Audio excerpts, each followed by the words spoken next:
A candidatura Vencer Braga 2013, encabeçada por Vítor de Sousa, levou efeito mais um fórum, desta feita com o tema Cidades Inteligentes.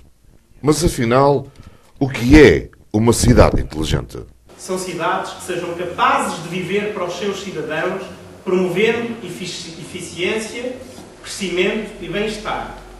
As cidades inteligentes não devem ser nem para os políticos, nem para os partidos políticos. As cidades inteligentes são conceitos que devem ser apropriados por todos e devem estar ao serviço dos cidadãos. As cidades do futuro devem ser, assim, assentadas em 3 eixos. Cidades inclusivas, inteligentes e sustentáveis. Se nós não formos capazes, com as políticas que desenvolvemos, com as políticas que implementamos, de procurar a sustentabilidade, então estamos a hipotecar as próximas gerações e estamos a destruir o planeta e o ecossistema em que vivemos. As Smart Cities são ainda uma cidade inteligente onde devem existir 3 dimensões. As pessoas, que são o centro da ação das cidades inteligentes, agregando os valores e os desejos de uma nova classe criativa constituída pelo talento, o conhecimento, artistas, empresários, cientistas, capital de risco, outros criativos e todos aqueles que sejam capazes de contribuir para um ecossistema mais saudável e gerador de emprego. Mas uma Smart City deve também ter presente a inteligência coletiva da sua população e o desenvolvimento e a cooperação ao nível do conhecimento e da inovação. Cada vez mais, nós competimos num território global. E se Braga quer criar emprego e fixar os seus filhos da terra e atrair outros, tem que se distinguir, tem que ter um desígnio, tem que perceber quais são as suas forças, tem que perceber em que é que se distingue dos outros para ser capaz de liderar e ser capaz de ser uma cidade ganhadora, como de algum modo tem sido ao longo dos últimos anos e como seguramente aqui hoje estamos todos reunidos na expectativa que possa ser e que se possa ainda afirmar mais no futuro. Dá oportunidade de desenvolvimento de novos serviços, novos sistemas de gestão para as cidades, portanto gera-se um mercado imenso. Haverá muitas oportunidades de desenvolvimento de startups, de empresas criadas de raiz, de negócios que vão ter que se reinventar para responder a este desígnio das cidades inteligentes. Tudo aquilo que se designa como os e-services, os serviços eletrónicos, o e-government, a possibilidade de nós termos acesso permanente à nossa conta corrente da água, da luz, da gestão da licença camarária, da plataforma de interligação à cidade, do planeamento para o futuro, da possibilidade de darmos uma ideia concreta para o Departamento da Câmara Municipal de Braga, seja para o planeamento, para o urbanismo, para a regeneração urbana, para a cidadania, para o desporto, para aquilo que seja, e saber que a nossa mensagem chega de facto ao destino. Tornar a democracia mais plena e efetiva e mais próxima de todos os cidadãos, de todos nós que estamos aqui presentes, é esse também um desígnio fundamental das Smart Cities. E financiamento para criar uma cidade inteligente? Estranho e difícil, onde o financiamento é escasso. Eu caso que me arriscava a dizer, sem querer ser indelicado com aqueles que foram tão simpáticos comigo a convidar-me para estar aqui hoje, como é o caso de Pedro, dizer que os bancos foram instituições que outrora existiram para emprestar dinheiro à economia e aos cidadãos. Hoje não sei muito bem para que é que eles existirão no futuro, mas todos os dias faço o périplo de lhes bater à porta em nome de muitas empresas e vejo a dificuldade que existimos. Portanto, não são necessariamente os bancos portugueses ou a nossa realidade que nos vai ajudar a financiar. São agentes importantes, devemos estimá-los como tal, devemos incentivá-los a ultrapassar esta crise e este receio que atravessamos, mas temos que procurar financiamento para estas atividades noutras margens. De onde virá o essencial do financiamento para os projetos das Smart Cities? Ora, assim como grande parte da solução para os nossos problemas terá vindo da União Europeia, designadamente em matéria de emprego, de crescimento, de capacidade para criar riqueza, capacidade para ultrapassar estas dificuldades, e enquanto nós não compreendermos isso, para além do esforço que nos é exigido a todos, o essencial da nossa solução, o problema é de tal forma grave, nós não temos capacidade para responder sozinhos. Não devemos baixar os braços, devemos lutar, devemos fazer tudo aquilo que está ao nosso alcance, mas o essencial do nosso problema, o essencial da solução para o financiamento das cidades inteligentes, deve vir necessariamente dos fundos europeus. E virá necessariamente do próximo envelope financeiro, que vai vigorar no período de 2014 a 2020, e virá necessariamente desta área da União Europeia. 7 mil milhões de euros é o montante do investimento que se estima que venha a ser alocado em toda a União Europeia para o desenvolvimento das cidades inteligentes. Se quiserem, a mesma ordem de grandeza do valor que vai ser alocado para os projetos de regeneração, sustentabilidade urbana em toda a Europa. São 7 mil milhões de euros a que acederão os mais organizados, os que melhor fizerem o trabalho de casa, os que forem capazes de se associar, porque nós temos um problema no país, somos todos muito pequenos. Em Braga há muita massa crítica e há muitos marcos, felizmente, que são empreendedores natos, que têm competência tecnológica. Eu posso dizer, viajo inauguras vezes em feiras, nos Estados Unidos, no Brasil, na Argentina, na Colômbia, encontro empreendedores de Braga por todas estas paragens, por todas estas geografias. Mas se eles não perceberem que sozinhos não fazem nada, e se não se associarem, se não criarem clusters, se não criarem grupos, se não criarem massa crítica, não vão conseguir aceder e aproveitar estas verbas que existem e que vão existir em Portugal por motivo deste financiamento europeu. O Jéssica tem o nome de menina, mas o Jéssica quer dizer em inglês Iniciativa Sustentável para o Crescimento e Desenvolvimento das Cidades, etc, etc. E, portanto, o Jéssica é um instrumento criado pelo Conselho Europeu e pelo Banco Europeu de Investimentos que visa apoiar projetos, mas não com dinheiro a fundo perdido, tal como esqueçam a ideia do dinheiro a fundo perdido, porque no próximo quadro comunitário de apoio os investimentos serão fundamentalmente reembolsáveis.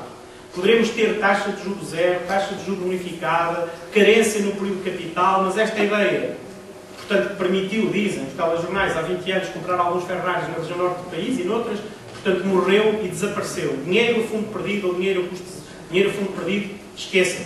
Portanto, estamos a tratar fundamentalmente de novas linhas, novos desafios para a União Europeia, estamos a falar de investimentos reembolsáveis.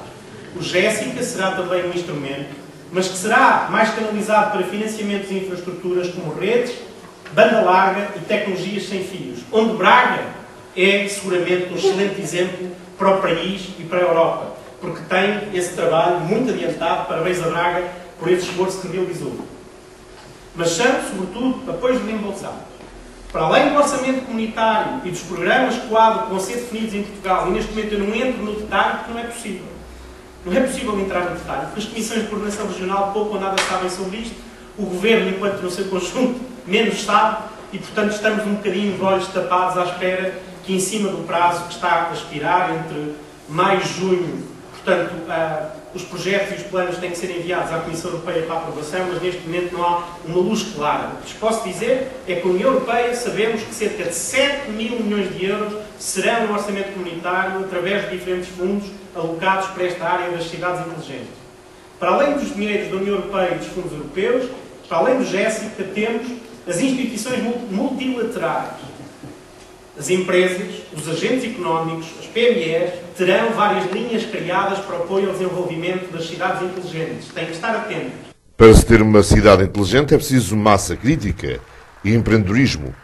Por que não falar então com quem sabe? Marco é a pessoa certa. Eu estudei em Vila Real e, portanto, andei pelo país à procura de parcerias e onde encontrei realmente jovens que tivessem a mesma abertura de mente que eu para avançar com o negócio e que me percebessem e que acreditassem em mim, foi em Braga.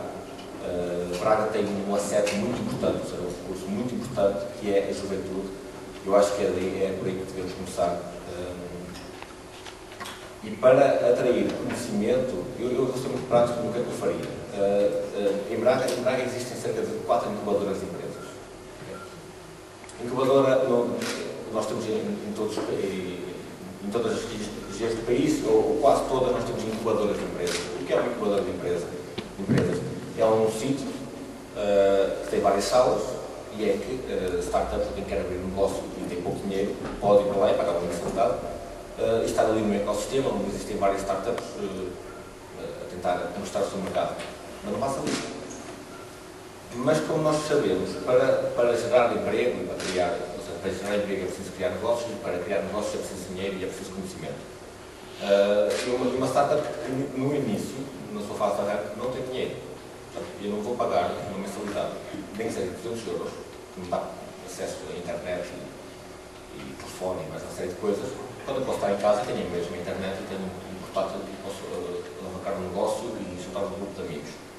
Portanto, essa ideologia de incubadoras no país, se calhar não está forte, mas vou dizer que está errada, não é assim que deve ser. Uma incubadora deve ser uma aceleradora de negócios. E para atrair conhecimento para Braga, nós precisamos de atrair pessoas, jovens, que estão a lançar negócios noutros países para cá. Ou seja, jovens que querem alavancar o seu negócio para a Europa. Nós temos um país que tem gastronomia brutal, clima espetacular, mar, praias, montanhas, neve, bom tempo, nós temos tudo. Só não temos capital, não temos dinheiro, nem temos conhecimento. Mas o conhecimento traz dinheiro, o dinheiro traz conhecimento e depois precisamos de alguma coisa, não é? O conhecimento é aquilo mais barato, é o mais barato para atrair. Não temos dinheiro, portanto precisamos de conhecimento. Para atrair conhecimento, eu vou tentar aplicar a mesma lógica de negócios que existe nos Estados Unidos, como sendo uma aceleradora de negócios. Muitos confundem com incubadoras de empresas. Uma aceleradora de negócios, vou falar do Y Combinator, quem não conhece é a melhor aceleradora de negócios do mundo, e eles têm processos muito bem definidos e prazos para lançar um negócio X tempo, prova, alcançar investidores, etc. Portanto, não vou explicar agora o processo todo, porque isso é massivo, como é que se diz? Para vocês, massivo é isso. O meu português também não é melhor. Também não se fala português. Portanto, e o que eles fazem é o seguinte, e já começa, até na Roménia já começaram a fazer isso só 2 meses atrás. O que se faz é o seguinte, vou pegar no caso do Generation, nós temos o Factory, temos o IEMINO, temos o Ideia Atlântico e temos o Generation, como sendo incubadoras em Braga. Nós temos 4 incubadoras em Braga e nenhuma faz o seu trabalho dentro. O Generation está a começar muito bem, porque está a ser um centro de criatividade, onde juntam arte com o empreendedorismo, o que é brutal. Ou seja, ali respira-se criatividade. Mas criatividade só por si não chega. Então eu faria o seguinte, eu sei que o Generation é uma entidade pública. Quando são entidades públicas é muito difícil exponenciar negócios, porque o dinheiro aparece assim, e as pessoas que estão a gerir o dinheiro, o sucesso da entidade sob a qual eles estão a gerir o dinheiro, ou seja, o salário deles não depende do sucesso da entidade que eles estão a gerir, por assim dizer. Portanto, o dinheiro vem e gasta-se, e peço desculpa por estar aqui a falar de fundos públicos, não podemos tomar como garantia para a nossa. Vítor de Sousa, no final, agradeceu a presença de todos, agradeceu todas as ideias que deixadas em cima da mesa e propôs realmente que todos começassem a pensar em Braga como futuramente uma cidade inteligente. Aspectos que me parecem que podem, pelo menos sob o ponto de vista de síntese, aproveitarmos como alguma aprendizagem e, de acordo com aquilo que foi dito no início, aproveitarmos no conceito para podermos, de facto, ter um bom programa a apresentar. Não um programa que seja irrealista, porque cada vez mais, isto também já foi aqui afirmado, a política, os partidos e toda a ação que envolve a relação com os cidadãos, temos todos que ter a consciência que hoje gera alguma desconfiança. E, acima de tudo, temos é que fazer uma abordagem que seja séria e que seja concreta relativamente àquilo que é a sensibilidade para gerir a cidade. E há aqui aspectos que eu penso que são extremamente interessantes, mas há um marco que aqui referiste, com a referência que foi aqui também dada como nota, que eu penso que é muito importante. É percebermos o mundo, percebermos como é que nos colocamos, como é que nos situamos, como é que nos afirmamos enquanto região e não uma lógica meramente de cidade, e percebermos este fenómeno. O papel da autarquia, o papel que uma autarca, que uma autarquia neste novo desafio tem que ter, acima de tudo, e o José Marcos da Silva disse isso bem, é estar aberto, digamos, a este desafio. Este é que é o grande desafio. E é preciso percebermos, e eu digo isto muitas vezes, o ciclo que, no fundo, as autarquias fizeram neste percurso de 3 décadas e perceber como é que elas estão adaptadas para o desafio do futuro. E este é concretamente o primeiro grande desafio. É prepararmos a governação do município para estes desafios. Porque a verdade é uma, os municípios surgiram com força e com a autonomia que lhes foi legada com a democracia, porque antigamente não a tinham, e foi fruto dessa autonomia, estamos a falar de uma questão concretamente política, que os municípios alcançaram a capacidade de executar que alcançaram, e é verdade que em 3 décadas foram grandes contributos para a alteração da realidade deste país. E fizemos, e é aquilo que eu digo, hoje Braga, de facto, está naquele patamar que eu referi inicialmente, de um patamar de coesão excelente, e de facto estes são os desafios que temos agora. E é muito interessante este conceito, primeiro de governação. Nós temos que adaptar os nossos municípios, ou perceber o universo do nosso município, para ele ter capacidade de resposta a este desafio. Porque se olharmos para a nomenclatura do município pura e dura, com os técnicos que devem ser cada vez mais prezados, mas que fizeram um ciclo do seu caminho profissional direcionado para outra realidade, não podemos ter a exigência de lhes dizer agora que o mundo é outro, a realidade é outra, os desafios são outros. Ou seja, a primeira realidade do autarca é perceber que tem que olhar para a governação do seu município e saber que instrumentos tem para poder potenciar esta alteração de direito de paradigma.